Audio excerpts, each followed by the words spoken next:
Welcome. In this video, we explore how artificial intelligence is transforming cybersecurity and why AI agents are the future of digital defense. Every second, thousands of cyber attacks are happening around the world. And humans alone can't keep up anymore. Security teams face millions of alerts daily.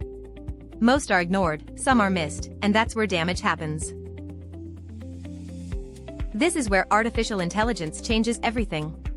AI can analyze massive amounts of data in real time.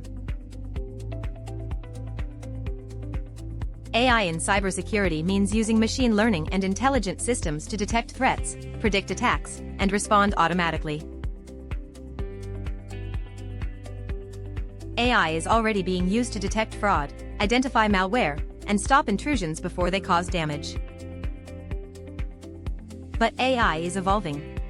From passive systems to active agents that can make decisions and take actions. AI agents are systems that can observe, decide, and act, often without human intervention. In cybersecurity, this means detecting threats and responding instantly.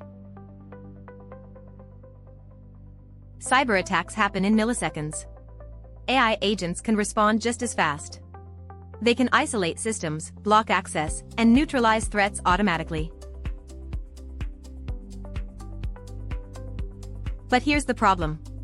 What if the agent makes the wrong decision? When AI acts, mistakes become actions. To trust AI agents, we must ensure something called agent integrity. That means making sure the agent only does what it's allowed to do, understands what it should do, and behaves correctly. In the next video, we'll break down agent integrity in detail and understand how to build safe AI systems. Thanks for watching. Stay tuned as we explore AI in cybersecurity step by step.